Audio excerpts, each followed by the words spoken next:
Namaste and good evening to all of you. We are here in our evening of satsang, where I will continue for the time being. It's a very long subject, that's why I say for the time being. And there are people who already asked for some particular subjects to be discussed in the satsang, for some special subjects. So I don't know if I'm going to interrupt from time to time for 1 week and take another subject for the lightness of it. But right now we are in the flow and we restarted with satsangs for this season, and I'm doing satsangs based on the words, actions of Jesus. In 2007 or 8, in those years, I was making some satsangs based on the first 2 Gospels from the Bible and explaining some things from a yogic standpoint.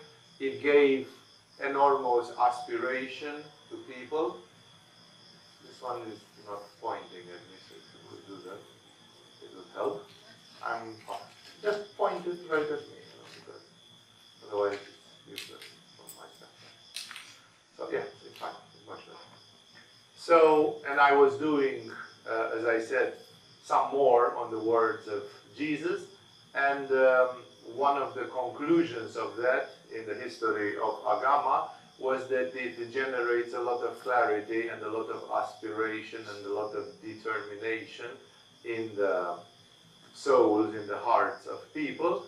And I was asked before last year already, to resume, to finish the 4 Gospels. So this is how last year I restarted with the Gospel of Luke, the 3rd in the order of the Gospels of the Bible.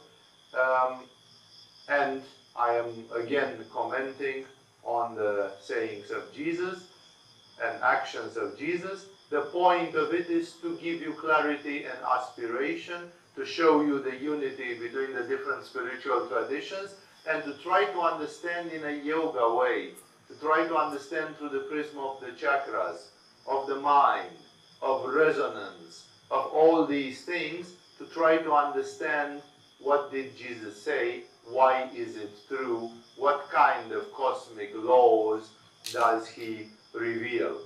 The spirituality and the spiritual revelation in general is based exactly on this, that humans are given spiritual revelations. People are being taught laws of the universe. And the law of gravity, it took many centuries until the urban legend goes, that Newton saw an apple falling from a tree, and then he figured out the laws of gravitation, or the law of gravitation. So people are understanding some laws by scientific research, and some laws are more difficult to see. For example, the Tibetan yogis, in their advice to the disciples of yoga, there's a book with the beginning advice for the disciples in yoga, a sort of a booklet for life, to keep you for life. In that booklet, one of the advice which they have says, the first meditation, the most simple meditation for a beginner to do, the most recommended meditation for a beginner to do, is to meditate on the law of cause and effect, which is called in slang, it's called the law of karma. So the Tibetans say, first of all, you should meditate on the law of karma. And, see what comes out of that. Because a lot of wisdom, a lot of humbleness, a lot of clarity, a lot of decision and determination is coming if you meditate on karma. Because everything creates karma one way or another. And dealing with it is very important, it's fundamental. Well, I have met people in the East and in the West in the last 20 years who are telling me that they don't believe in the law of karma, that they think that the Buddhist priests invented the concept of karma to just make peasants, people, simple people, behave. The karma is like a boogeyman. If you do something bad, karma will come and bite you in the ass. And therefore people will not kill and will not do this and that because they are afraid of the karma. And that's not true. It's just invented by Buddhist priests to manipulate people and keep. This is the mind of an idiot who produces an argument like this, you know. Tibetan yogis say the first meditation, the beginning, the kindergarten of spirituality is sit down and meditate, think deeply about the law of cause and effect. That will teach you a lot. That will clarify a lot of things, you know. And then some people say, no, we don't believe, they just invented it, they made it up. So this is a cosmic law.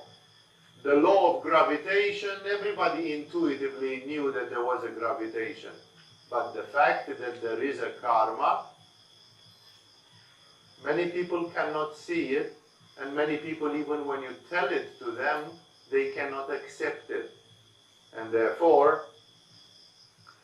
exactly as the law of karma was revealed by Krishna, by Buddha, and others in various spiritual environments, because not just one person talked about karma. A lot of spiritual masters and traditions spoke about karma.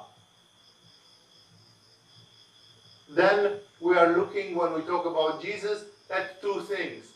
Did Jesus also mention karma? Like, is it important enough that Jesus somewhere, somehow, in his 3.5 years of teaching, he actually mentions it?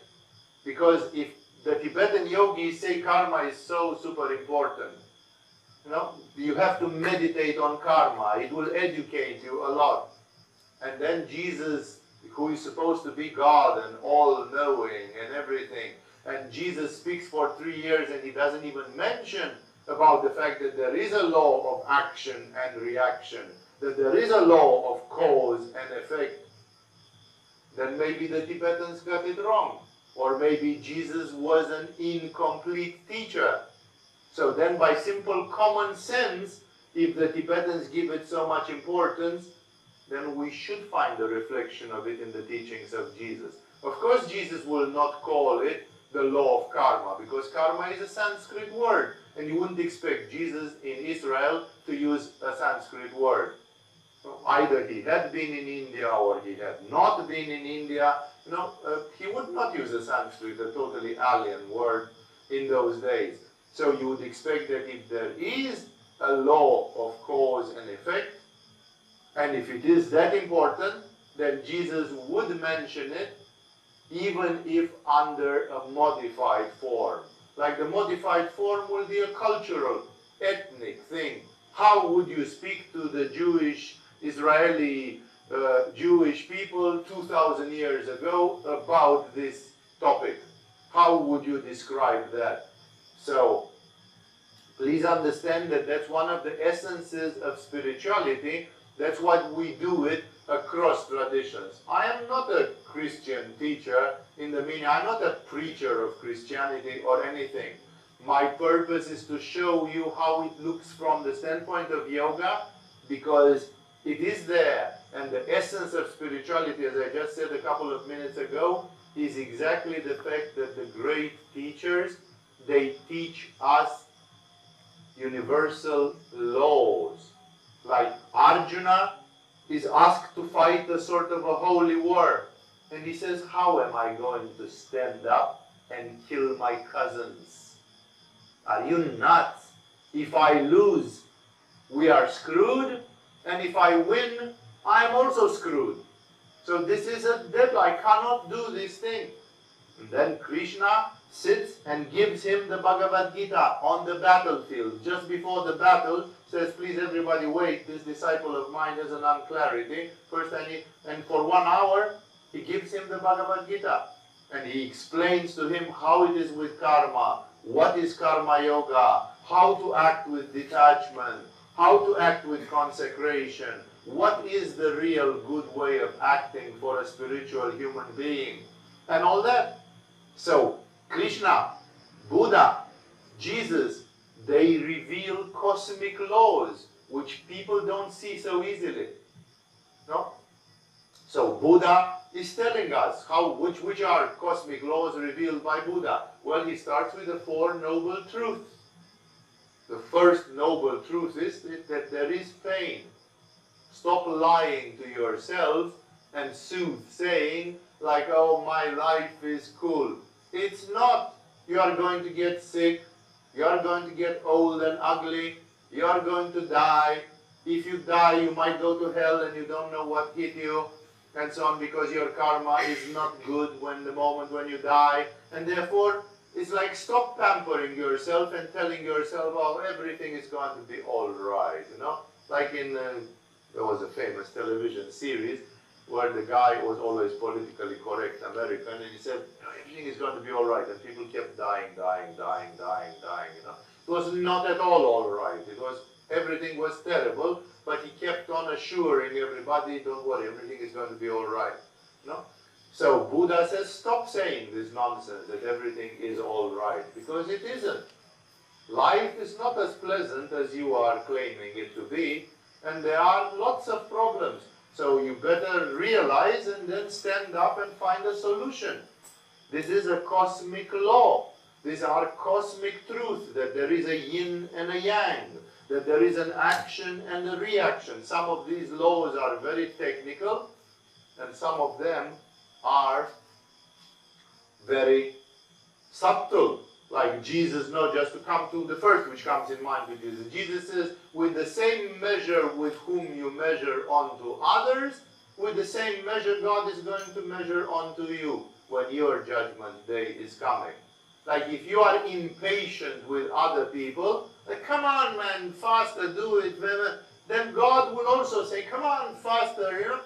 Then you will not like it. Then you will not like it. So the way you treat others, the same way God treats you. Why? Because it's your mind. It's your resonance. It's your own resonance in the mind which does that. And therefore, Jesus is right. And Jesus says, if you want to obtain mercy, and believe me, you all should obtain mercy. And if you want to obtain mercy from God, then you should be merciful. Because if you don't give mercy, you shall not obtain mercy. And therefore, these are cosmic laws which are more difficult to see by an ignorant person.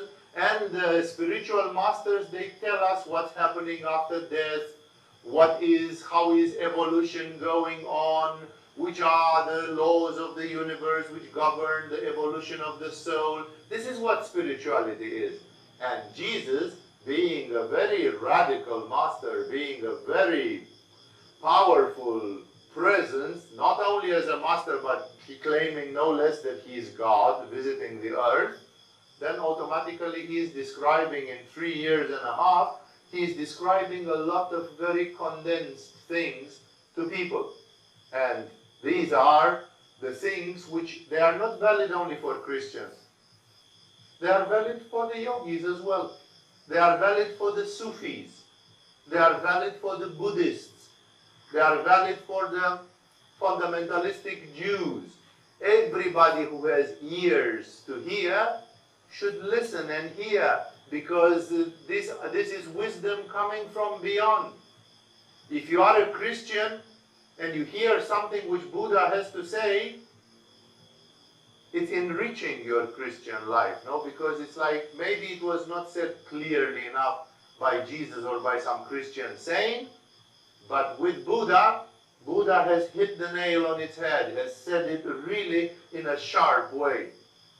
Because different teachers have different talent in how articulate they can be, in how clear they can be about some subject. Jesus, for example, when he speaks about the human soul, what do you feel? Your emotions, your aspiration, your hopes for immortality, your being tested by the demonic forces.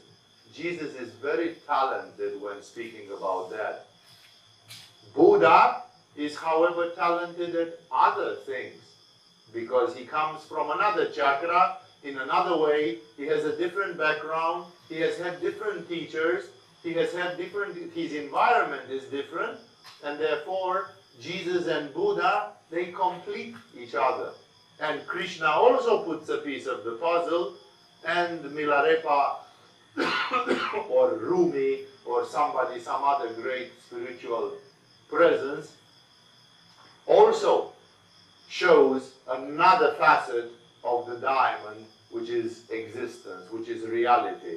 And thus, I feel that we are always enriched. So even when we have yoga, which is so precious, and yoga contains all this technology, which is, it took thousands of years to create this technology, which is so important for the human being, and tested and verified for hundreds and thousands of years for you.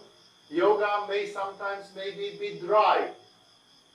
And then Jesus comes and he makes you shed tears. You know, Jesus touches your heart and he tells you something about your heart, about your soul.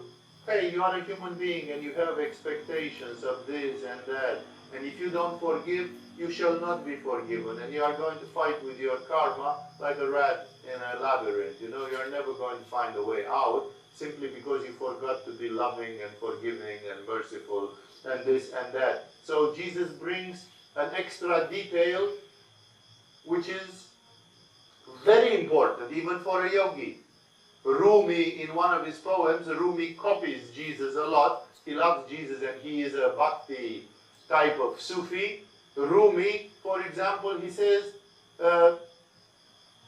thousands, he speaks to God and he calls the universe the garden. And he says, thousands have died with searching without finding you in this garden. Like you think about how many people have gone in monasteries, men, women, searching for the absolute. Millions and millions, maybe a billion in the whole history. Do you think all of them got enlightened? Obviously not. And therefore, what it is like 99% of the people who lived in monasteries did not reach enlightenment. The percentage is quite abysmal. The percentage is quite scary.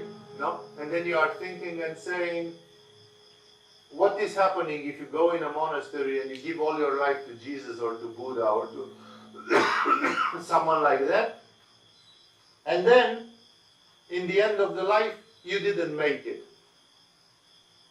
Sure, you can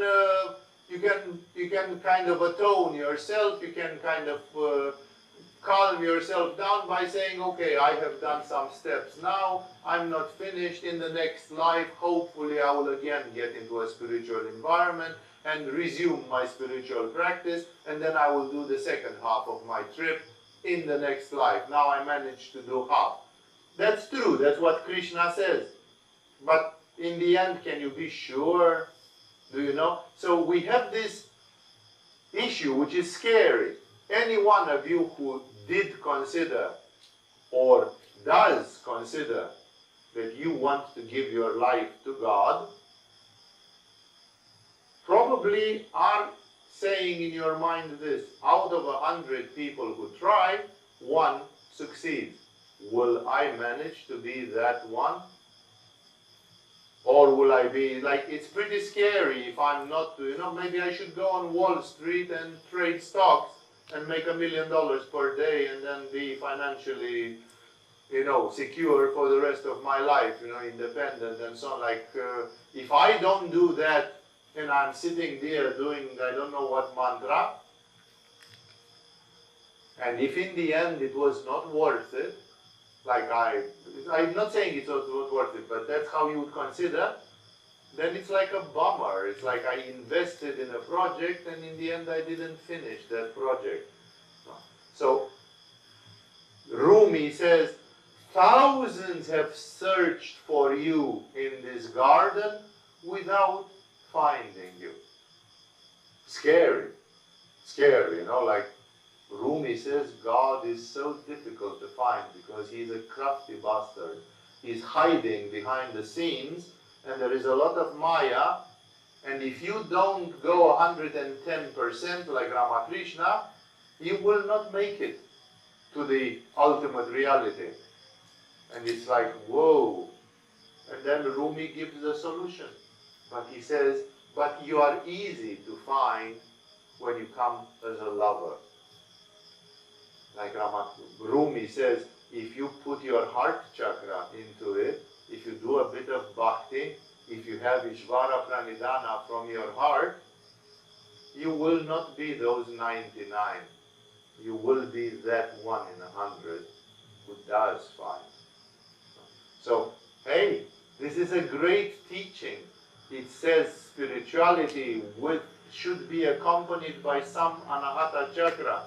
You should put aspiration from the heart, exactly the kind which Jesus creates in people, and then the chances of you fulfilling your goal are much, much bigger. That's why it's like, is Rumi useless? See, Rumi, a Buddhist person, could do some vipassana, and you look at their pictures all over in Thailand, because everybody has a picture of some or another Buddhist monk. All of them look so dry, so tough, and many of them so unhappy. No, it's like, but you are easy to find here when you come as lover. Then the garden gives its mystery away immediately, because you have put love. Kashmiri Shaivistic masters say the same. You can do asceticism like Buddha the ascetic, like Shiva the ascetic, until you turn blue. If you don't have love, you are going to be cheated, you are going to be deluded, because you are just trying to do a show of how strong your willpower is, and in the end you are actually not obtaining the real thing. So that's the reason for which listening things as a yogi from the mouth of Jesus, it's the same reality, the same spiritual laws, said in another way, with another angle, and sometimes they reveal things which we don't see. I was telling in one lecture long time ago, many years ago, that when I lived in India, I was shocked how few Indian yogis understood the importance of humbleness, of being humble in your heart. And how many Indian practitioners of yoga I met in all these ashram environments of India who were terribly arrogant and terribly unpleasant. And it's like, did nobody tell them that without humbleness you are not going to make it? Know that you consecrate your life to yoga, and if you lack this one ingredient, it's not going to work. You are just going to fail and be a fiasco. Mahatma Gandhi had discovered it, He said, humility is the solid foundation of all the other virtues. If you are non-violent, but proud that you are non-violent, you will not make it to God. You have to be non-violent and humble that you are non-violent. So in this way, I consider again and again, I'm opening always by saying, listen to Jesus, because he knows what he's talking about, and it's a fresh angle. Of course, you come from Christian countries, most of you. It's not a fresh angle for you culturally.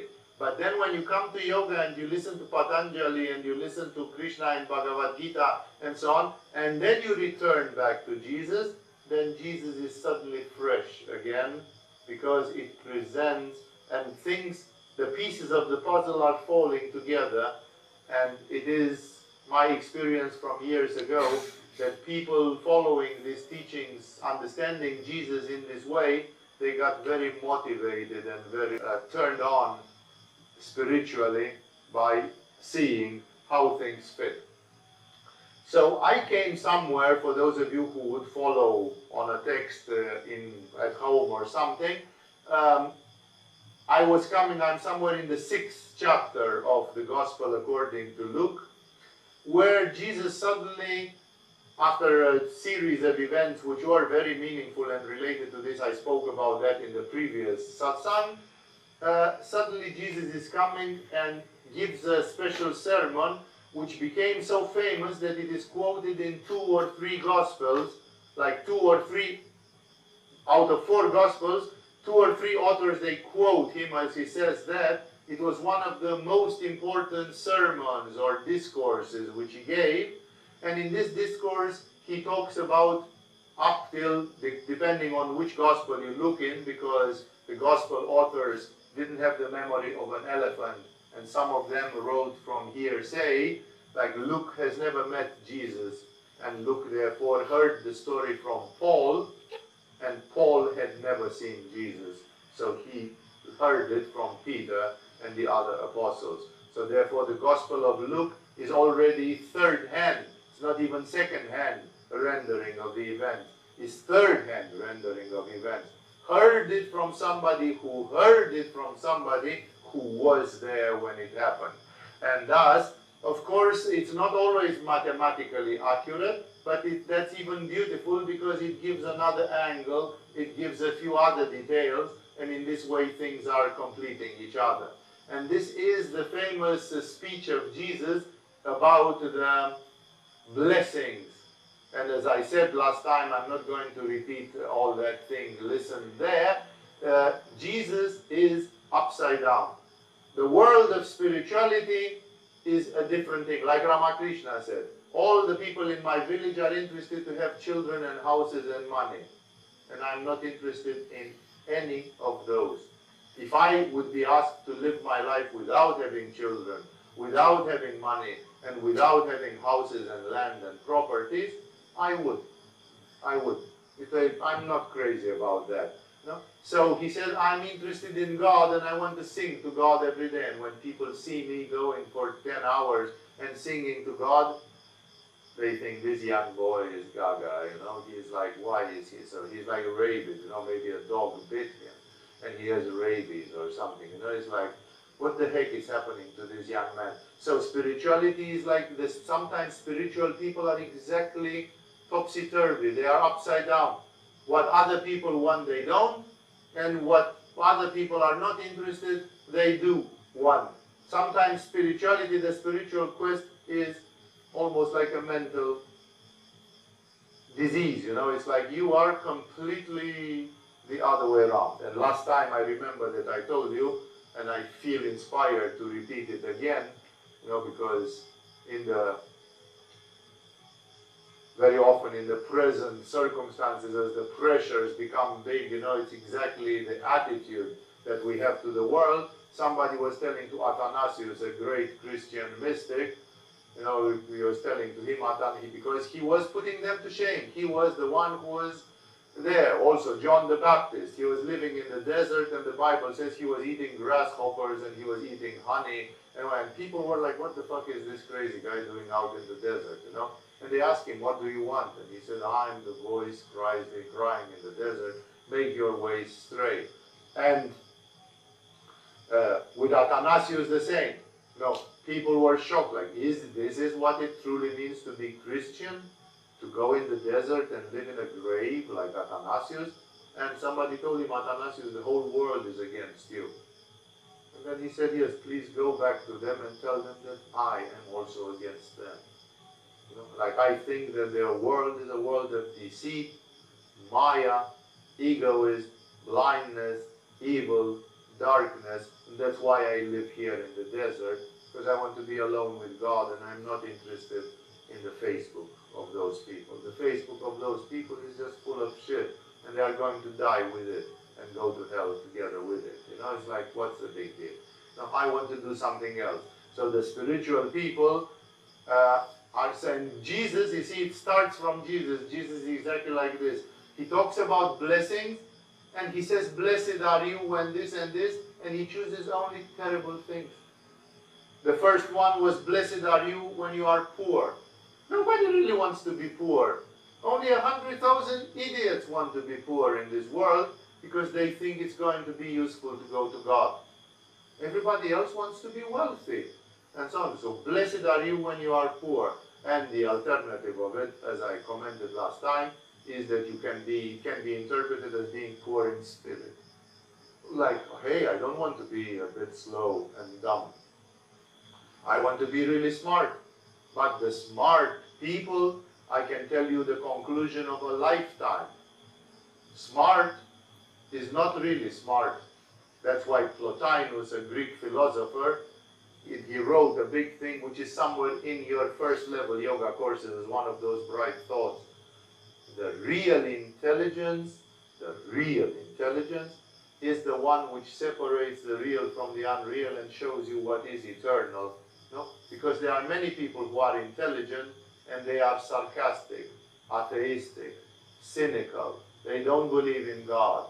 Generally, the more smart people, they are the most demonic people in the world. The people who are very smart, they are very egocentric because they are smart. And then Jesus says, then better you be poor in spirit and humble and be with God. It's a more safe path. Intelligence is very slippery. It's true that there exists a clean intelligence. There is a sort of a perfect ajna chakra, a harmonious one. There is an ajna chakra which is discriminating between the real and the unreal, between light and darkness, separates them, and that is the intelligence which shows to you, like Buddha. Buddha didn't do it so much from the heart as much from the intelligence. As soon as he saw a sick man, an old man, and a dead man, he immediately was smart and he said, hey, I'm going to be ill. I'm going to get sick. I'm going to die. I'm going to get old. You know, it's like, then what the fuck am I so happy about? I'm sitting here carefree in the palace of my parents, and the clock is ticking. The clock is ticking. It's just a matter of time before I will be sick, old, dead. So why am I just waiting to die? I'm sitting in the palace of my parents, and I just hope that I will get one extra day. One extra day. One extra day. No? It is psychological. Now they have thanatology from Elizabeth Kubler-Ross and others. The study of dying people, the psychology of dying people. The most often request from people which are dying is, if I could live one more day. Everybody is asking for one more day. And there is a great Christian mystic who said, if you would love God, you would reach God in one day. That one day would be enough. But when you ask to live for one, when you are coming down with Ethiopian Airlines, everybody is praying to have one more day, to find God in the last minute, because they dilly-dallied and they just postponed it, like Buddha in his palace. And then the bloody bastard doesn't give you that one day. It's too late to ask for it and you don't get it. So that's why the understanding, when you understand things with the mind, there is a clean intelligence which shows you. Look around. How many people died asking for one more day? How many mothers died asking for one more day to arrange somebody to take care of their children? And they died anyway. Seldom, once in a million, there is some case where, for a mysterious reason which we human beings don't understand, some angel or something interferes, and then there is a little bit of a miracle.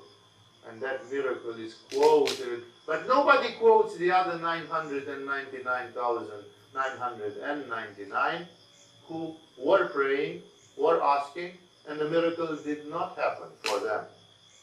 So Buddha, when he looks at it with intelligence, he says you don't have to be too smart to see that life is fucked up in a very funny way, you know, and therefore that you should prepare, you should do something, you should, you know. So there is a clean intelligence, but Jesus is skipping it and says most people, when they are smart, they use it for negative purposes. They think too much, they build up a big ego, and in the end, when they die, the fact that they were smart in their lives was not of great use. So I explained in the last one about this. And then he starts with another blessing, which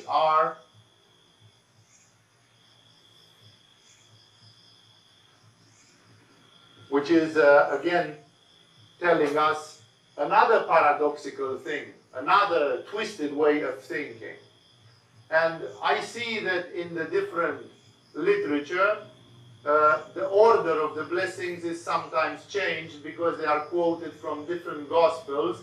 And so I'm just going to continue with the Gospel of Luke itself, where the second where he goes, he says, "Blessed are you who hunger now, for you will be satisfied."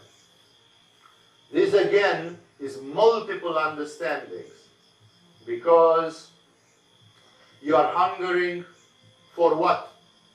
In the old days, when there were no Tesco's and big C's and stuff like this, people were not exporting and importing food from the most different countries of the world, and some countries were not self-sufficient in terms of food, and they depended entirely of the geographical and climatic conditions. And if you got 1, 2, 3 fucked up years agriculturally, everybody was going in trouble. In this humanity, there is not 1, 2, there are thousands of cases in the history of each country where in 1 year people died of starvation. Starvation doesn't exist today too much in Europe, in North America, in Japan, and places like this. But it did exist in the old days, and even in Palestine, being a pretty desert, dry country, agriculture was not very brilliant. So the land was hardly producing the food for people to sustain themselves. And if the climate was not good, then those people in the time of Jesus, sometimes went through hunger. And sometimes that hunger was so bad that some people would die. Children would die.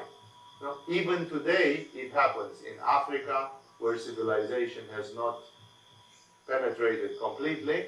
And there are places in Africa where today, a lot of children have died. Today, this very day. So, hunger is first of all to be taken literally. Like Jesus is saying, you know, I'm aware of the fact that there are people who suffer from hunger. And he said not everybody gets to eat every day, not everybody gets to eat enough. There will be a few rich people like the king or other people who are getting fat and obese because they have as much food as they want whenever they want, but it's not valid for the rest of the people. So hunger is like, you know, when animals are hungry, they are becoming like beasts. So the same is with human beings. You know, you keep human beings hungry, they become, as the American expression goes, they become lean and mean. You know, they become like, when you are not eating, life is not good. Your brain doesn't produce the oxytocin or the serotonin or the other hormones which make you happy and settled. And thus, hunger had always been a problem. And people were complaining about it. It's the most basic thing, because if you don't have food and water, you die. You simply cannot continue your life. And Jesus is addressing it. And he says, in other times of his life, in other words, he mentions this issue.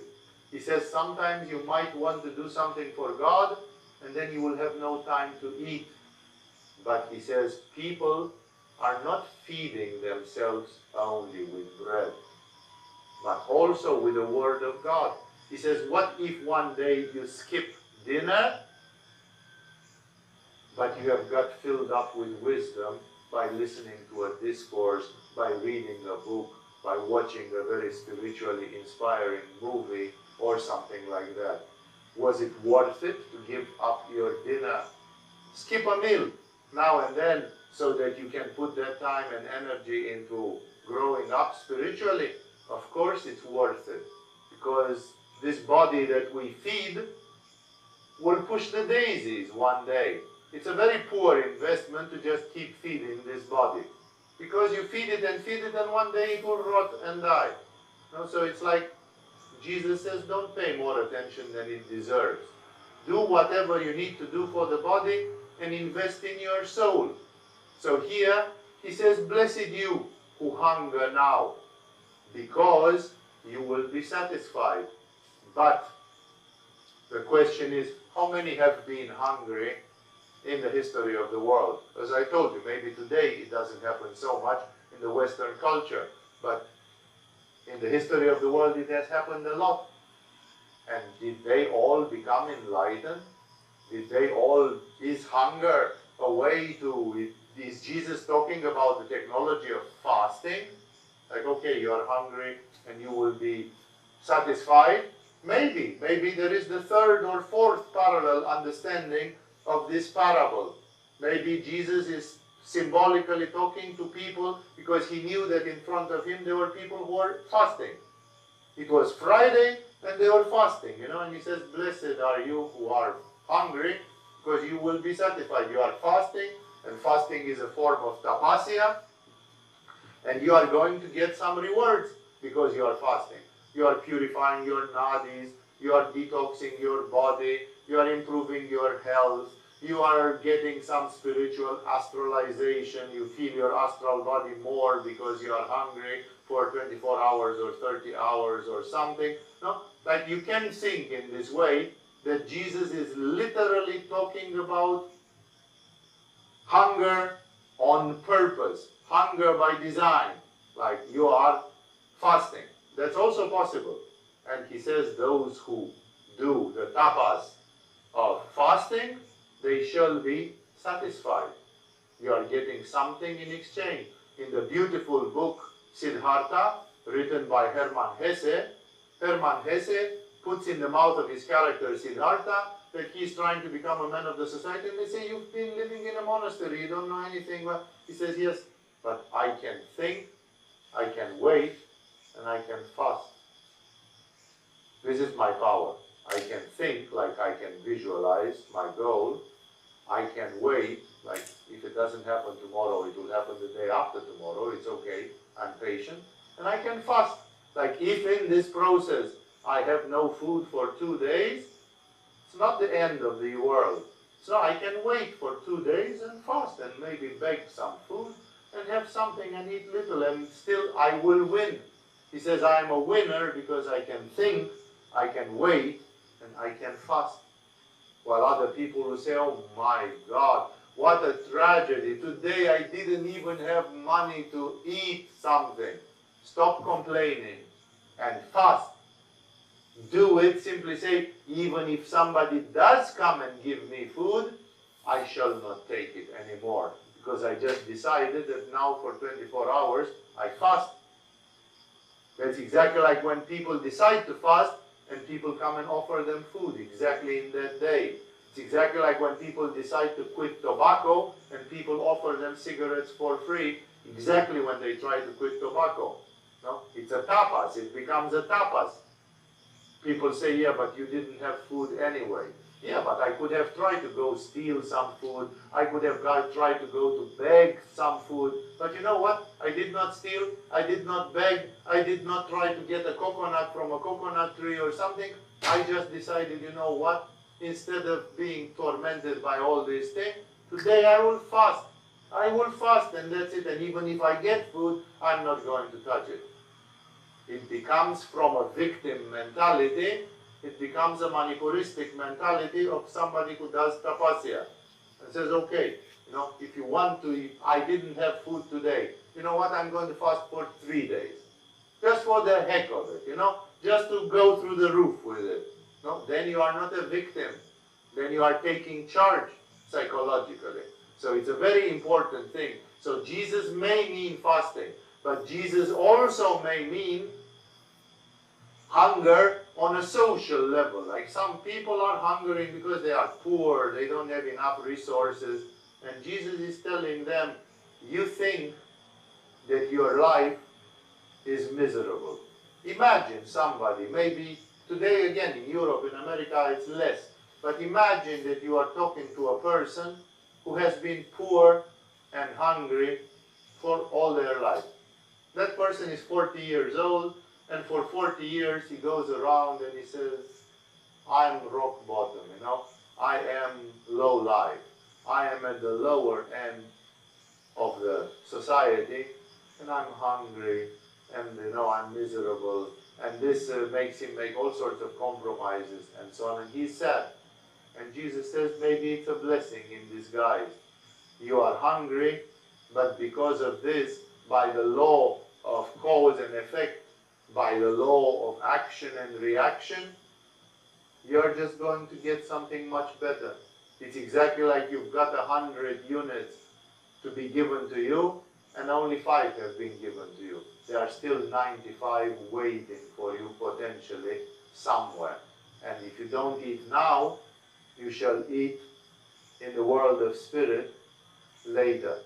So Jesus, this is one of the things which materialistic people absolutely hated.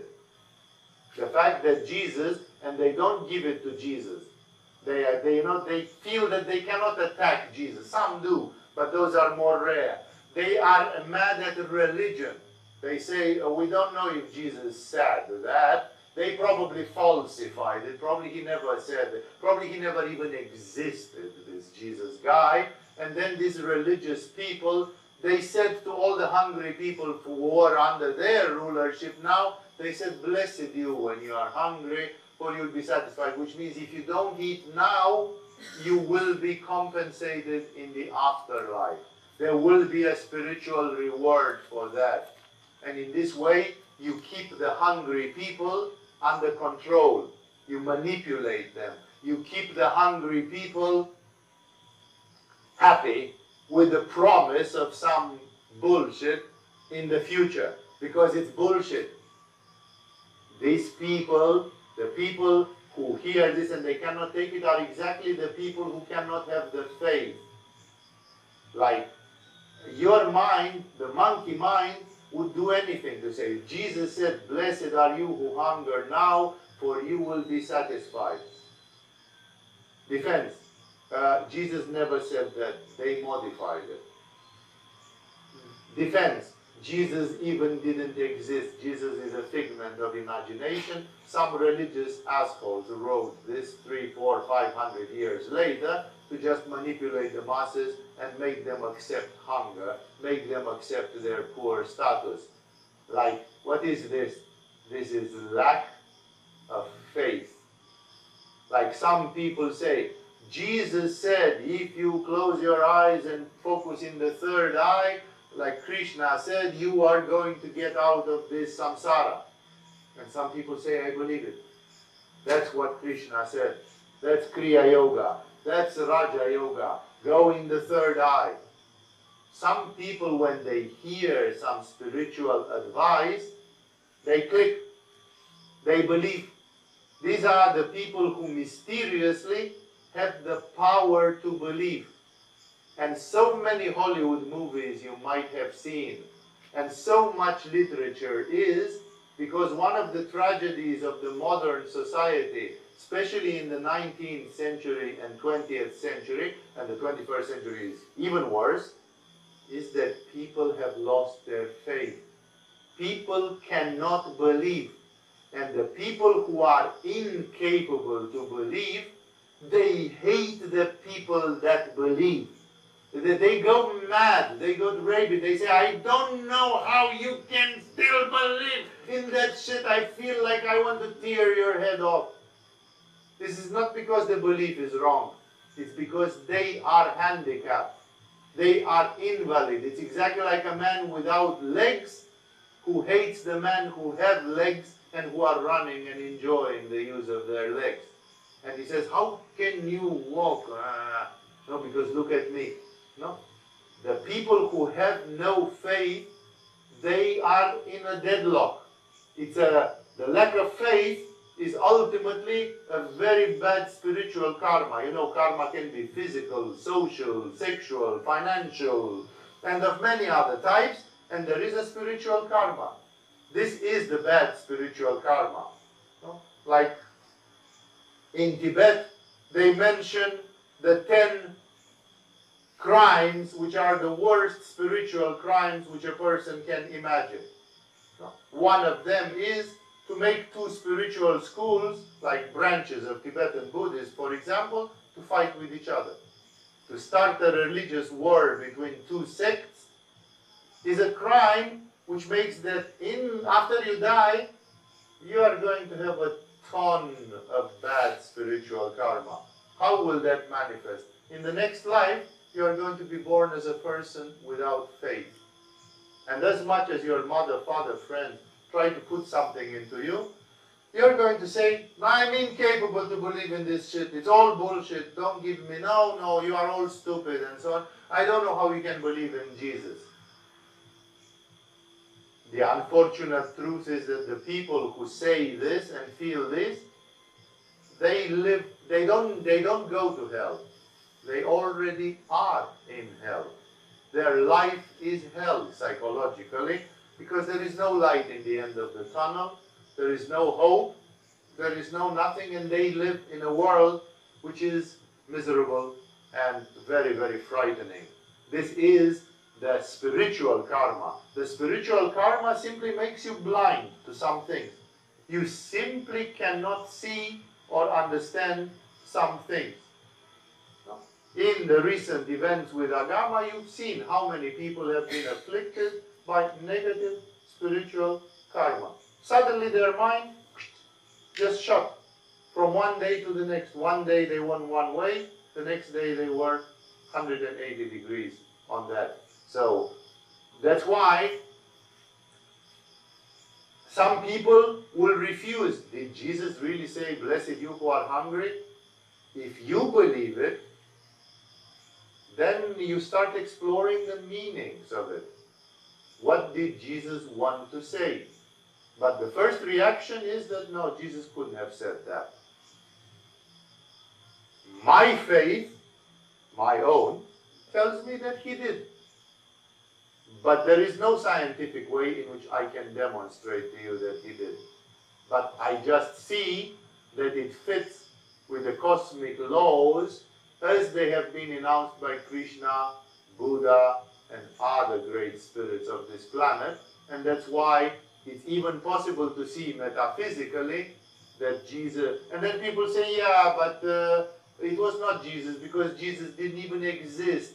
The people who wrote these things, they picked it up from Hindu metaphysics, from Buddhist metaphysics, and they created a concoction called the Gospel of Luke, and it's bullshit from one end to the other. They still cannot believe. They will say, yeah, maybe there was a principle from India, and then of course the principle from India was concocted by other bastards from India, from something even older, so that one is also not true. That's the implication. If I deny one, then it's like a domino effect. Everything falls. You know, like people say, God did not create the life on earth. It was some alien civilization which inseminated the earth. But who inseminated the alien civilization? Another alien civilization, even older than them. Who inseminated that one? There must have been one which was the first one. How did that one appear? The fact that you say that aliens have brought life on earth doesn't solve the question of how did life appear. Okay, life did not first appear on earth. It appeared in the Pleiades. But how did it appear in the Pleiades? No? That the question remains. This doesn't solve at all the question. So you are being told here that Jesus said, blessed are you who hunger, and so on. The first thing is if you stick to it or not. Some people, not because it's Jesus, they say it's not Jesus, Jesus didn't exist, it comes from India, it comes from, you know, whatever domino principle you are practicing there, you are rejecting it, because your soul is simply incapable to swallow it. This is the mysterious thing about faith, and this faith manifests in everything. I remember when I was young and I first discovered literature about radionics and radiesthesia. I being a physicist and an engineer, to be a student in engineering, when I read a bit of radionics, and I went through the roof, you know, like this was, especially for people that have a technical inclination, radionics and radiesthesia are like,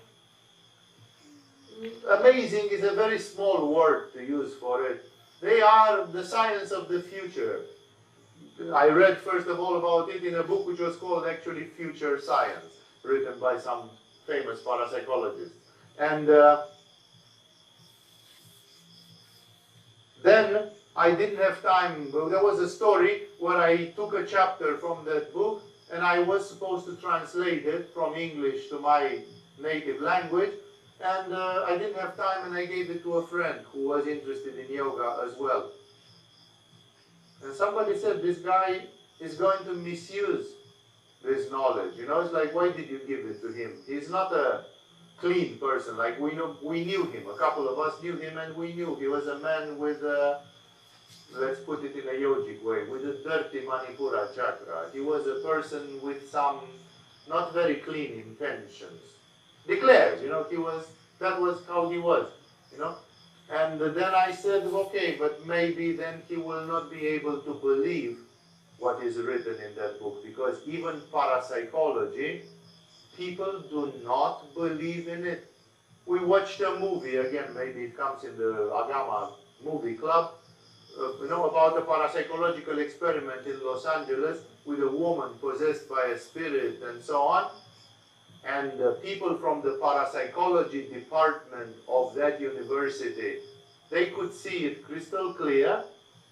And the person from the psychology department of the same university, even when they saw it, they could not believe in what they saw. And they said, no, there must be some other explanation and so on. It's like some people simply cannot believe some things. And that simply means that you are trying to put a cylinder with a diameter of 4 centimeters into a hole which has a diameter of 3 centimeters, you know, and it simply doesn't go through. It's too small. For some people, the mind simply cannot lodge some ideas. And that's a karma. But it's a very subtle type of karma, which simply says, for the next 45 years, you are going to be blind to this. Really, in spirituality, we see it all the time. We see it, for example, I was just seeing a documentary, I didn't even finish it tonight, about the Chinese healer who put together some methods from traditional Chinese medicine. He made a synthesis, and the child died during one of his retreats in Australia, apparently left in a room by his parents, and he choked with something, and the Australian government blamed this guy, and they deported him from London. And at the time when this documentary was made, a year ago, 6 months ago, this guy was in a prison in Australia. A great Chinese doctor and healer, and people could not accept. Most people thought that he was a fraud, and they wanted to get rid of him. And the guy, apparently, from what I have seen and experienced a little bit with his methods, the guy discovered an atomic bomb. The guy discovered some of the basic fundamental secrets at the foundation of Chinese traditional medicine. And he was 6 months ago, maybe he still is, he was in an Australian prison. And he was a man with multiple university licenses, very well educated man, and who was doing healing and teaching not for money. He was not making a business out of it. Exactly as this satsang is for free, and you can come if you want, and if you don't want, you don't come. This man was doing his methods, Paida Laijin and others, you know, he was doing them for free. And then he got himself into a prison. It's like some people, that's exactly what I say. Sometimes you can see that some people are blocked. And we see it. That's why I said we see it, you know. I have seen videos, books, and practical cases in my life. Tens and tens of cases of people, men and women, young and old, healed of cancer. 100% healed of cancer without chemotherapy, without radiations, and without surgery. It's almost impossible for somebody to believe that. That cylinder is in my head. It has space in my head. I have a big hole here, and I can swallow that cylinder. For other people, the hole is too small, and it simply doesn't go in. They can't accept it, they simply can't see it.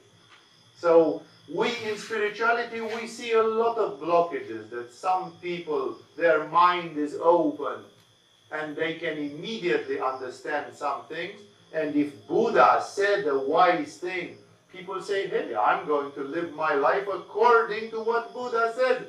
Because that man was really smart, really enlightened. It's worth it to listen to Buddha. Because he was not an idiot. It's also worth it to listen to Jesus. Because he also was not an idiot. But some people simply can't get it through their head because there is a karma. This karma which prevents you from seeing or understanding some things, this is one of the most radical forms of karma. Jesus himself knew it and he said, I'm talking to you, but not all my words are staying in you.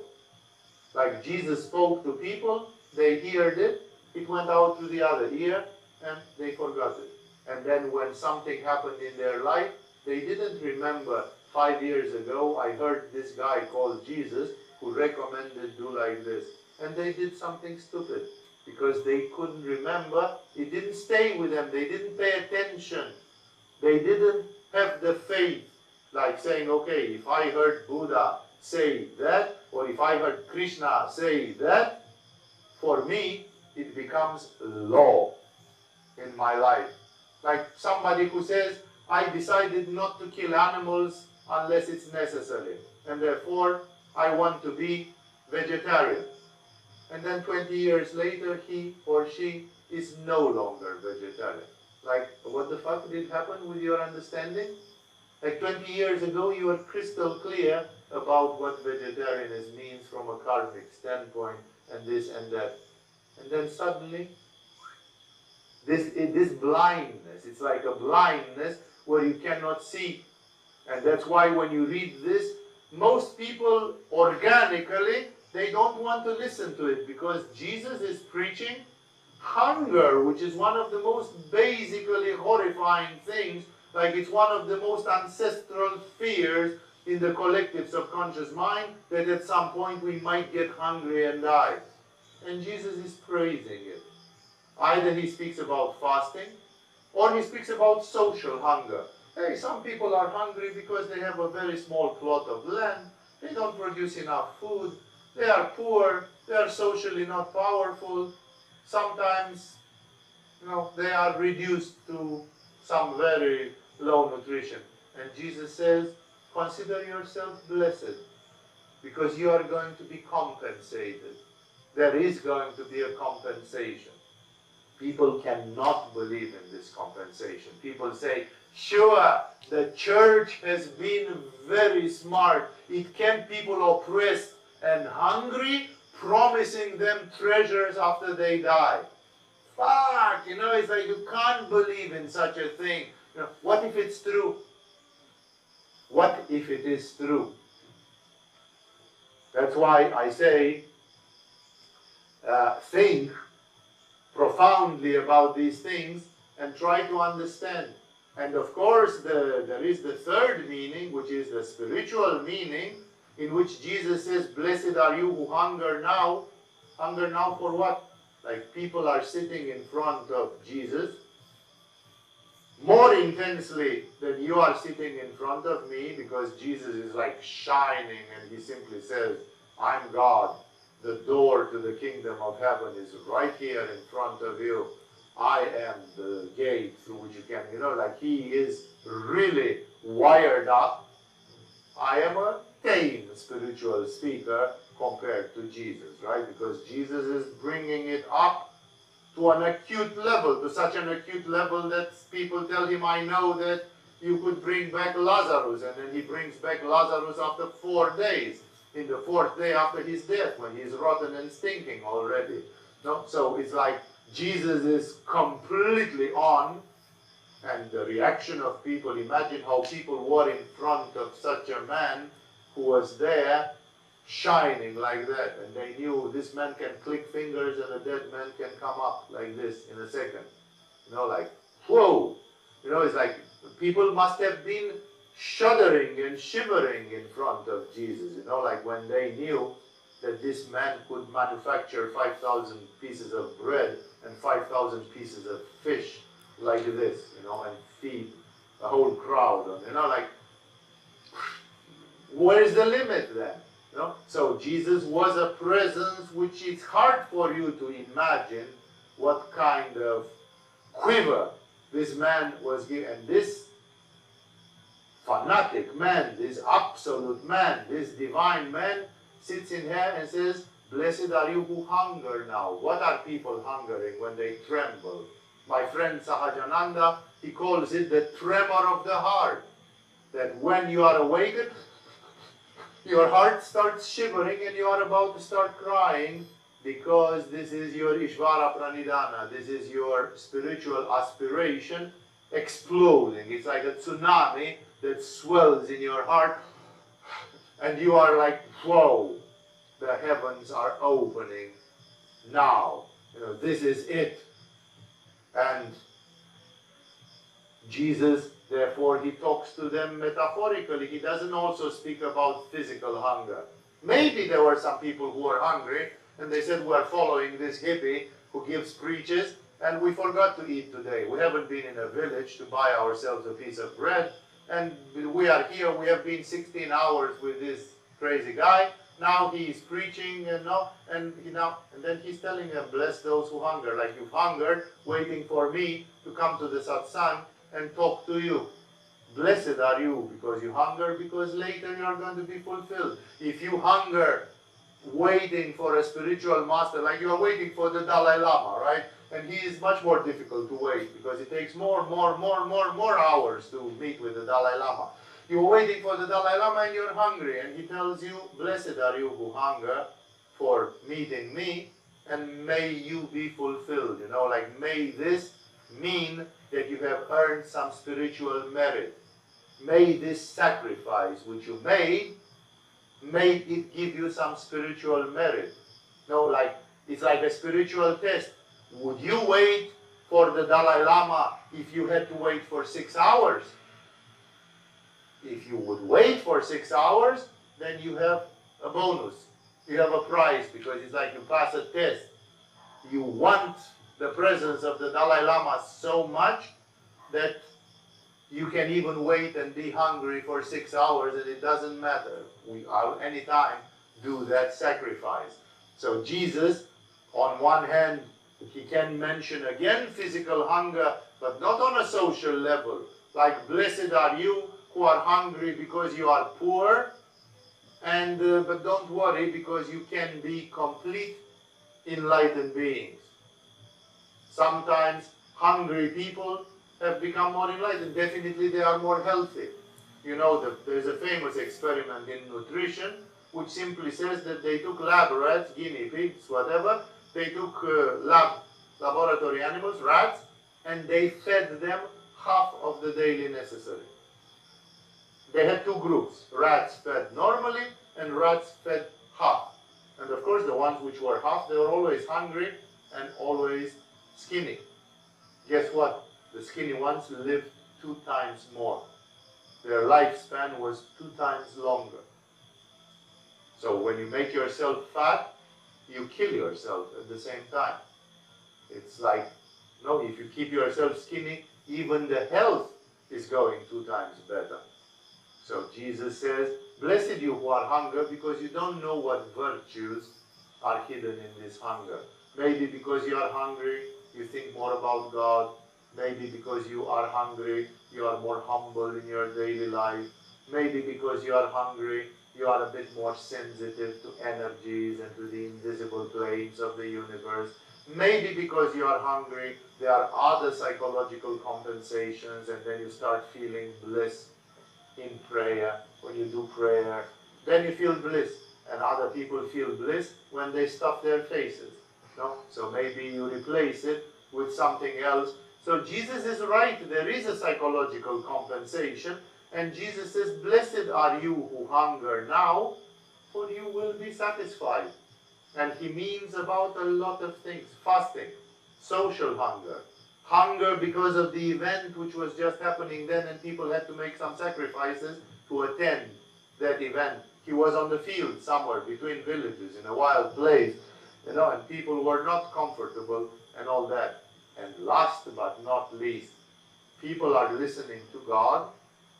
And if you would speak to Jesus, who claims to be God, and he usually substantiates it by raising dead people from the graves, and this is not just a guy who... I've seen a workshop with a guy from Australia, an Australian guy, who claims that he's Jesus. I understand that there are one or two of those in Russia as well, so the world is full of Jesuses right now. There's one in Australia, and he's making satsangs. And on his satsangs, he goes to the board, he has a board, and he goes to the board where he says, and the first thing which he says, he writes it on the board with a marker. He says, I am Jesus. And then he writes, deal with it. It's like, if you don't like it, kiss my ass and get out of my conference room. It's like, I am Jesus, deal with it. But that man never raised a dead person from the grave. Never kissed a leper and made him without leprosy. Never gave sight to a blind and never walked on the water of a pond. So this is why I say it's easy to be a schizophrenic like this. To me, that such a person is just a schizophrenic. No, it's easy to be a schizophrenic like this and to rave all sorts of lunatic things. We had them in Agama, periodically they showed. There was one guy who was standing in the lake here in our pond and preaching like Buddha. He was waiting for disciples to come and listen to his sermon. We had a Buddha giving a sermon in our pond here some 10 years ago. We had one who claimed he was coming from Shambhala. And he wanted to teach me and the whole school a big lesson. And so like we've seen all sorts of maniacs and weirdos along the time. But Jesus apparently was walking the talk, like he was the real deal. No? I'm not telling you I am God walking on the surface of the earth and I'm an avatar, because then you guys would be legitimate to say, we have somebody dead waiting in the other room, can you bring them back to life? Just because you are God, just as an incidental, a little sleight of hand of yours could do that, So, one has to walk the talk. One has to be what they preach and what they do.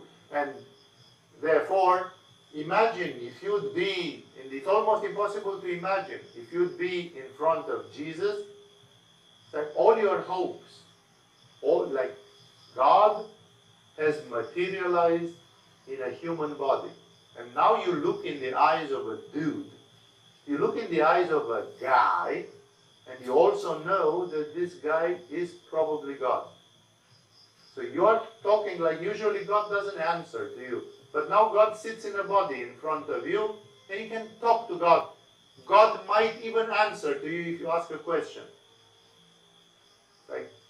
It's like, why don't you just go then to Jesus and say, Jesus, can you promise, well, look, I love you, I'll try to do whatever you tell me, can you promise that you will take me with you to paradise in this life, in this body, as soon as possible? That's all I want from you. I just want to be with you. Take me with you. Hey, this is a man who is rising dead bodies. So it's like, if he says yes, that's what happened with the thief. That Jesus was crucified between two thieves, and one of the thieves was mocking, was having a bad manipura, and was laughing of Jesus, and the other one was more humble, and the other one said, Jesus, if you really are Jesus, if you really are God, pray for me, and so on. And then Jesus turns to him. It's history, like how smart do you have to smart. It was not smart, it was humbleness. And Jesus turns to him and he says, truly, I tell you that today you will be with me in paradise. Jackpot. Jackpot. You ask the right person for the right thing at the right moment, It's like, what a chance to be crucified on the side of Jesus. And to be humble enough to just say, then all your samsara is over. Everything has finished. You gain what Buddha gained in years and years of meditation. Just because you asked Jesus, please, please. And Jesus took pity on you and he said, okay. Can you imagine that Jesus would not take pity on somebody who asks respectfully and politely and humbly and says, I've been looking for this all my life. Can you please give it to me? He would say, here is somebody who has a great faith, so be it. Then you've won the big jackpot. So, blessed are you who hunger. Now, hunger what? You hunger for God. You're trembling in your heart and you're hungry, but for what? If people even forgot to eat. When you are in the presence of such a person, people even forget to take dinner or lunch. They say, man, I was with Jesus and I was in a trance. I was transported. This man gave me the hope of the hopes. And it's like I was there looking in his eyes and I could feel it can happen. It can, now it can be it. So that's why when he says you hunger, he also means you hunger for God. He doesn't mean so how many meanings are just in one saying of Jesus, formulated in such a way that it means so many things. Blessed are you who hunger now, for you will be satisfied. Why? Because there was a contrast. There were people who were despising Jesus, and hey, they didn't pay attention. Just because he was irritating some religious formalities for them, they said that this man is not the real thing. This man, Jesus was talking there, and one Jewish man, he was almost leaping out of his chest. His heart was almost leaping out of his chest. He was hungry, like 1 more millimeter and I am in the arms of God. And another one came, looked and said, another mad idiot, and so on. So he said, blessed you who hunger now, because you shall be satisfied. Like there will be some of you to whom Jesus promised satisfaction. Try to realize, if Jesus is God, and now you're going to say, again, that argument is really stupid. Maybe he didn't say this. But guess what? These things exist, such sentences exist in the Gnostic Gospels, which were not censored by the church. They belong to the Gnostic church, and they were dating from the 1st century, 2nd century, and they have never been processed by the church.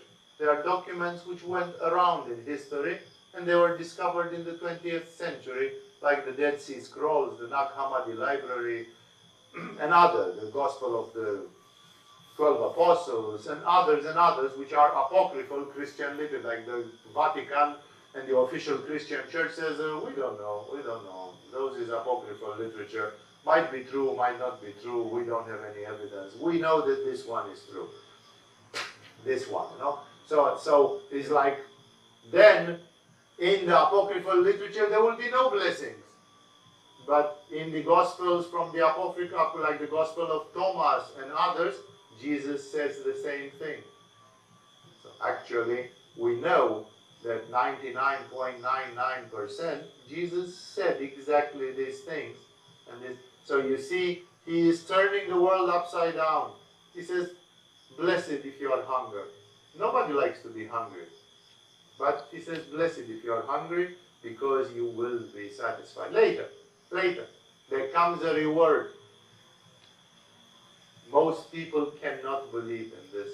They say, I cannot live with hopes like this, I shall fast so that I'm going to paradise. Would it be worth it to fast, to have meager food for 50 years, like some monks who went to monasteries and they had very low protein diet and stuff like this, and then to go to paradise for at least for a very, very long time? if not forever. No? It's a good investment then. 50 years of hunger or of semi-hunger followed by 100 bazillion years of paradise. It's worth it. It's the best investment in the world. No? So that's the problem of these things, that Jesus is becoming so preposterous. Blessed the poor in spirit. Blessed you when you are poor. Blessed are you now hunger. And it's like, is it a blessing in being hungry? And maybe, again, he speaks about the spiritual hunger. Like the people that have aspiration. That's how I would translate it in yoga. Blessed are you who have aspiration, and now you are like hungry for God, because you will be satisfied. When you have Ishvara Pranidhana, you are going to be fulfilled. God is going to answer to your candid request, to your pure request. So then it goes into the same line. I've been bringing the King James edition, the old edition of the Bible, just to read it to you in the old English, because modern Bibles, even this is a Catholic modern Bible, not that I'm Catholic because I'm not Catholic or something, but they translated it in modern English language, like modern, and this is expressed exactly as in casual language of today. In the old version, the 16th century or 17th century King James language, he would say, "Blessed are ye that hunger now, for ye shall be filled." Satisfied, says the modern text, instead of filled. Yeah. So it's like, I just want to read it even in a double text, in a double edition, so you see exactly which are the twists of the phrase, because reading it, translating it, always loses or adds some meanings which might be okay or not. And then he continues. I'm not going to be able to finish this one, or maybe now that I announced the principles of it, now it's just the same for the others. So only when I find a good point, then that's what I will insist. He says, "Blessed are you who weep now, who cry, for you will laugh." And in the old one, it says exactly, "Blessed are ye that weep now, for ye shall laugh." People like the laughter. Almost nobody likes the crying. And the truth is that when you cry from Svadhisthana and Manipura, it's painful and horrible. The crying, which is the mystical cry for God, is a cry which comes from Anahata. And the cry from Anahata, those of you who have already experienced it, if you had an awakening of the soul, an experience of Jivatman, as we call it in yoga, which is a sort of a special experience in Anahata, or for those of you who didn't have it in this life yet, but I hope you will have it in the coming months or years, in the moment when you activate and you cry from the heart, this is completely happy. It's not unhappy. You are not depressed. You are not in pain. The depressed Svadhishthanistic person cries and says, "I'm all alone, nobody loves me, I'm a loser." Like all my ships have drowned, have wrecked. The person who cries from Manipura is frustrated and angry, goes like in Japanese movies. Watch people crying in Japanese movies. It's like, I want to kill somebody and I'm angry, and it's like there's a big frustration. But both of them are very painful, one way or another.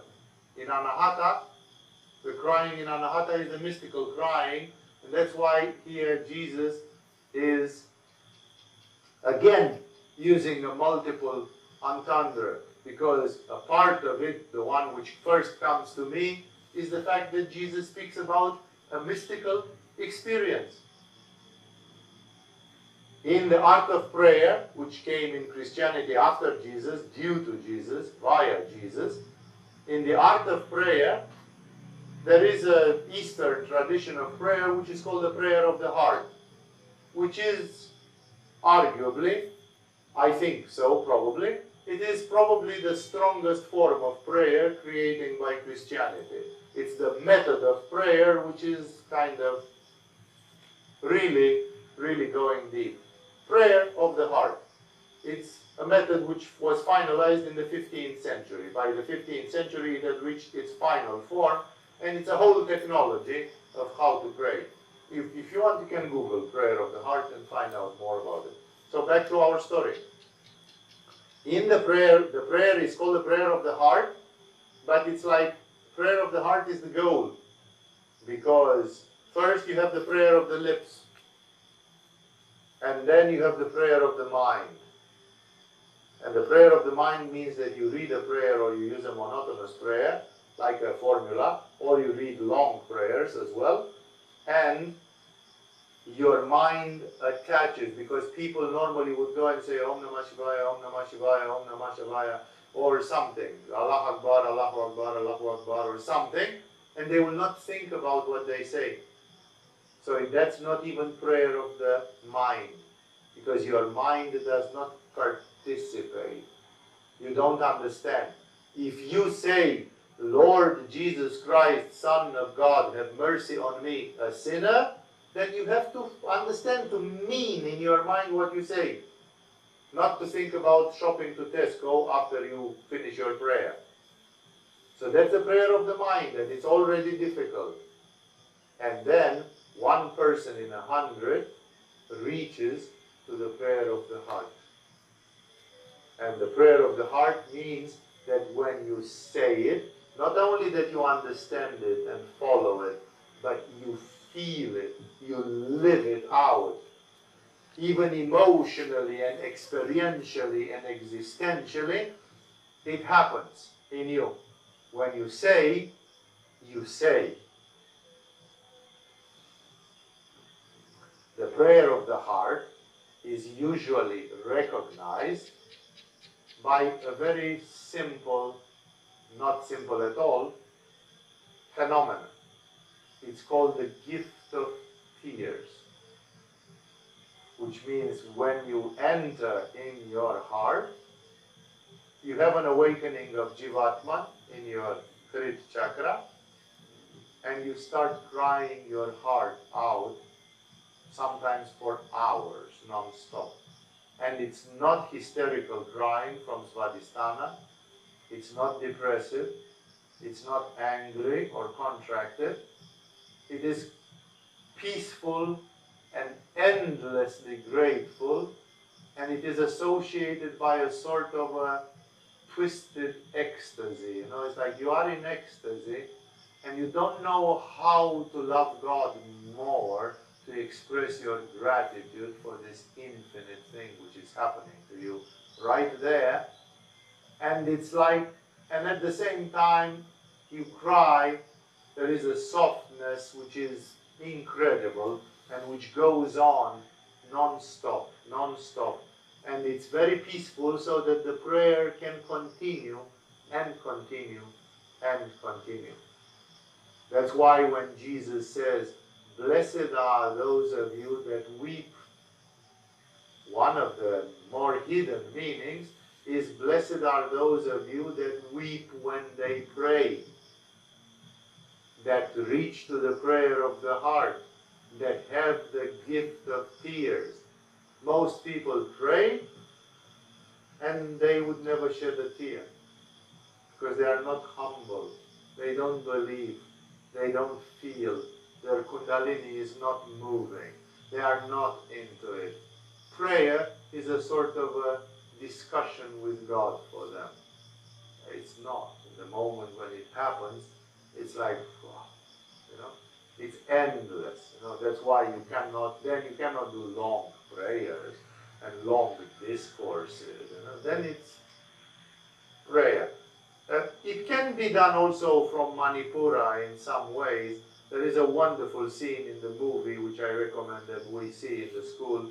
in the movie called Becket, about the life of Sir Thomas Becket.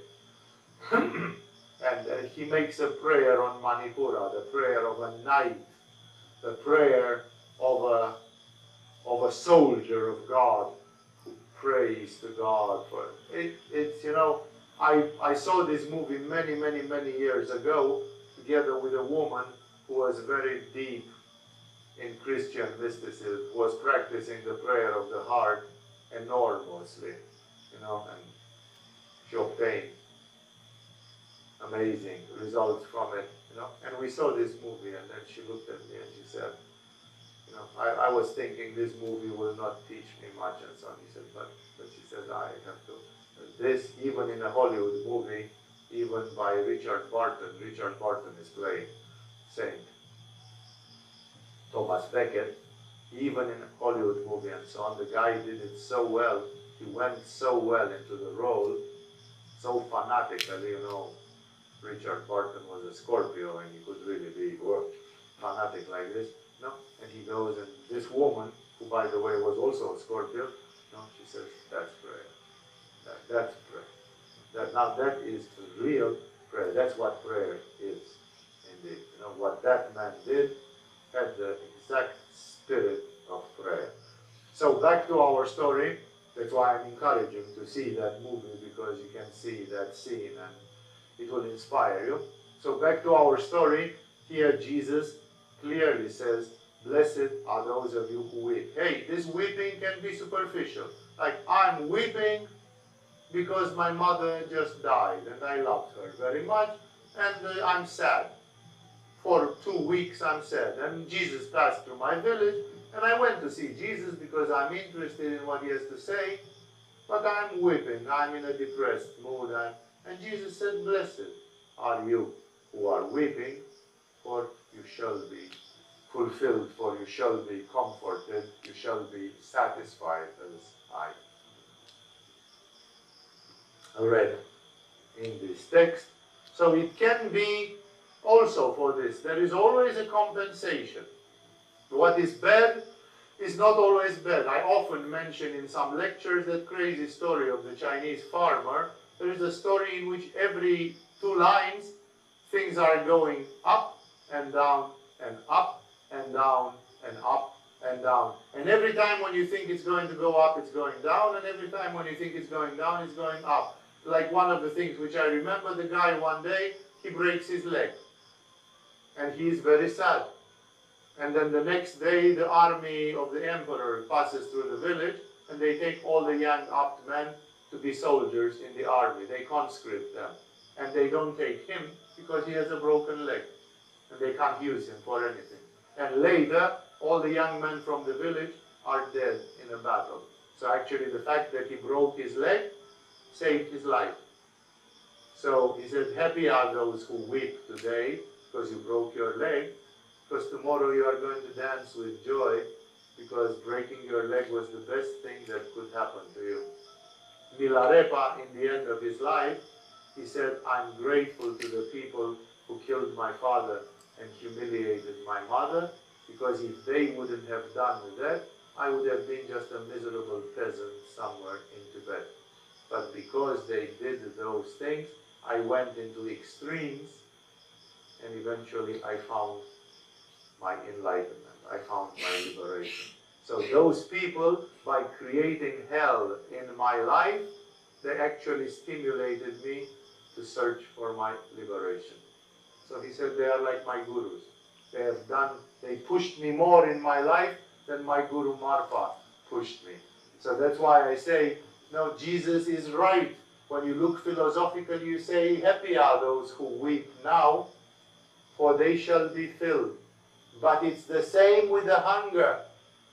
Not every hungry person has become enlightened, because they got hungry and then they started cursing God.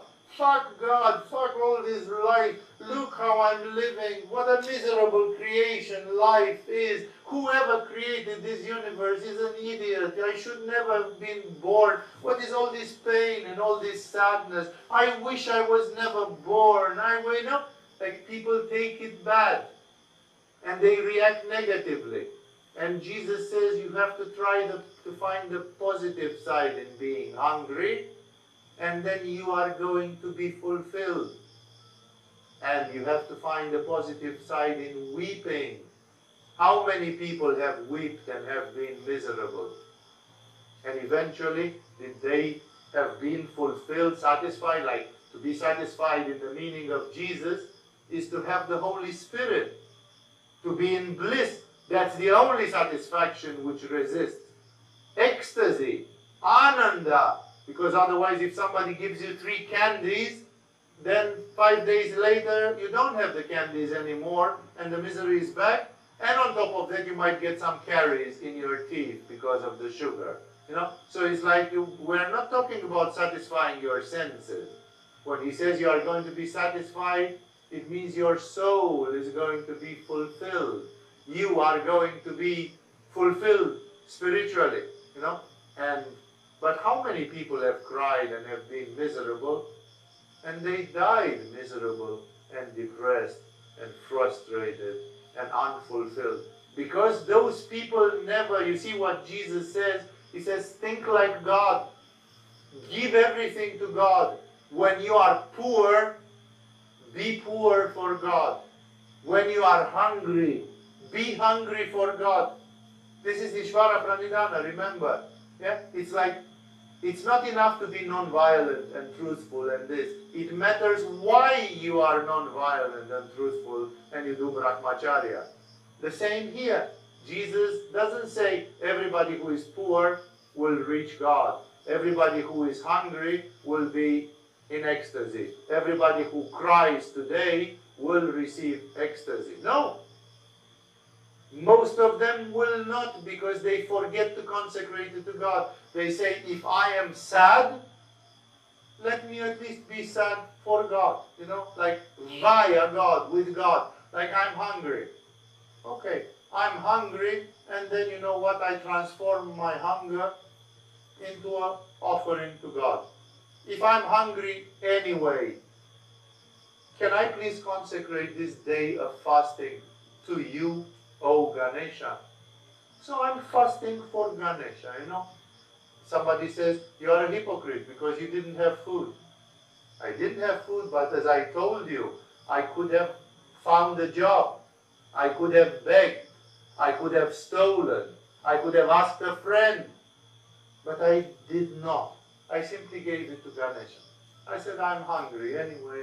You know, maybe I'm too lazy to get out of the house and go and steal some food from somewhere. There is a more simple method. I'm giving it to Ganesha anyway. Ganesha, I'm hungry. I'm fasting for you. I consecrate this fast to you because I'm hungry anyway. What a difference that makes to be poor, but to give it as a sacrifice to God. To be hungry, but to give it as a sacrifice to God. To weep, to shed tears, to be sad, and to do it for God. To say, God, I'm sad for you because you must be sad when you see so much ignorance, so much violence, so much pain, so much lack of understanding, so much negative karma and people being caught in their blindness. So much, you know, this earth sometimes is a very sad place when you look at it, you know. So I can even cry, you know, because everybody is God, there is a beauty, and nobody seems to see it. At least 99.99% of the people, they don't see it. The only beauty which they see is like in American Beauty, you know. They smoke some marijuana and they are happy. This is so sad. American Beauty is such a sad and depressive movie. That's the only way to find some fulfillment, because eventually that guy, Nicolas Cage or whoever, was a total loser, and he falls in love with some teenage girl and smokes marijuana and has fantasy, and then he looks at a plastic bag that is played by the wind. You know, it's sad. There is so much beauty in this world, you know, and most people never see it. They think that if they see a plastic bag while they smoke marijuana, that's like, wow, you know, it's so little. It's so sad. And so you can really be sad and you can cry. You can there's so much beauty in this world, and there is so seldom that you actually see it, and to give it to God, to do it for God, to say, look, I'm weeping for God, Why am I ignorant? Why can I not see God? Why are we human beings born in such a state of dependence? We depend on food, we depend on water, we depend on oxygen, we depend on all sorts of other needs such as sex, socializing, sleeping. And I'm like, how dependent are we? How much slaves we are? It's a sad condition eventually. It's not a godly condition. Maybe we dream that we can become like gods and we are more independent, more and more and more powerful and independent. But right now, we are not. And therefore, blessed, says Jesus, are those of you who weep, because you shall be satisfied, which means bliss comes from the tears. This is the great warning of Khalil Gibran. When Khalil Gibran, in his famous paragraph about love, he says love comes with laughter and it comes with tears as well. It's going to crown you, but it's going to crucify you as well. Like Jesus was crowned and crucified, crowned like this. No? So don't think love is easy, because love is going to make you cry. But he says if you run away from those tears, which most of the modern people do, like I've been teaching Tantra for a lot of years. And I'm talking now about sexual Tantra and relationships and this. For most people, Tantra is great as long as it's fun. In the moment when the tears are coming, very few people are ready to learn from those tears. Because those tears are just the opposite side of love. It's head and tails. It's still love. Love has laughter and tears. And Khalil Gibran knows that most people don't dare to take the part with the tears. And they say, if you are not ready to take the tears, then he said, go out and go out of the threshing floor. And he says, you will live a life, he says, but your laughter is not going to be the complete laughter. And your love is not going to be the complete love, because you are afraid to stick your neck totally in it, to give yourself totally in it, to surrender. Then he says your anahata, or whatever way you want to put it, is going to be half activated, because you like the half where there is laughter and joy.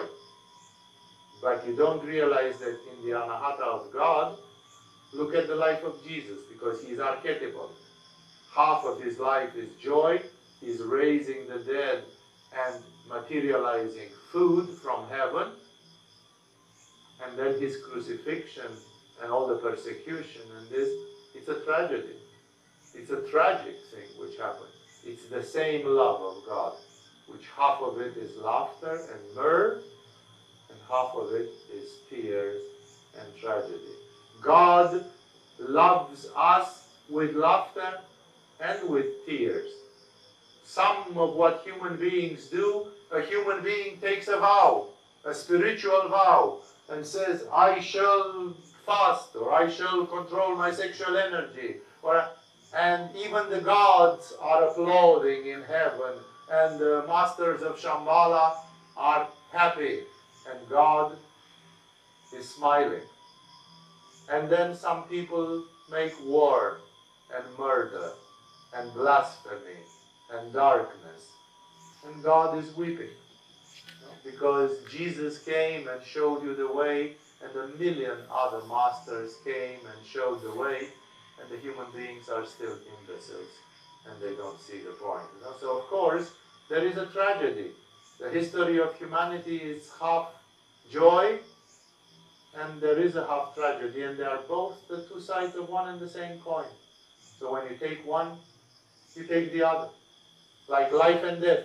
You cannot have life without death. Once you start life, then it has to be followed by death, because there has to be the compensation. There are the two sides of a coin. So the polarity always exists, and this polarity exists in the heart. So Jesus alludes to this when he says, Epiado, of course it can be interpreted superficially. Like if you are in a sorrow, that sorrow, God knows about your sorrow, and if you try to interpret that sorrow wisely, then God will show you the light, will show you that your pain has not been for nothing. There has been a meaning to it. Of course that is that, but that's the most superficial thing, that those who weep. But what about those who weep in prayer? What about those who weep because of the philosophical thing, because of the love which I just mentioned? Weeping can be interpreted also as a metaphoric thing, that you are weeping for God. Lala Laleshwari, the Kashmirian poetess, says, God, you are giving blindness with one hand and freedom with the other hand. Then she says, by which misfortune didn't I get the freedom yet? You know, like, since everything is just a game where Shiva is dancing and giving and taking and so on, she says, when will I get the gift? You know, it's like it's all a gift. If Shiva does like this, you've got it. It takes nothing more but an act of consciousness of the divine, and you've got it. So, Jesus understands that some people are weeping because they can't find themselves. It's again aspiration. Every longing is a form of aspiration. Every form is like we are looking for something. But for what? Are we really looking for bread? Are we really looking for money? Are we really looking for laughter? That's all we are chasing for? No, we are looking for something which we are missing.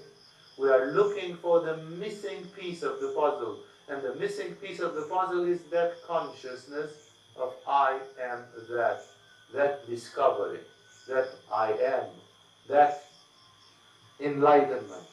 And that enlightenment is so easy and at the same time so difficult, you know. So Jesus says, blessed are those who weep, because you are asking for it, you are there, knocking at the door, and it shall come to you. If you are going to be satisfied, which means you are going to find the eternal happiness.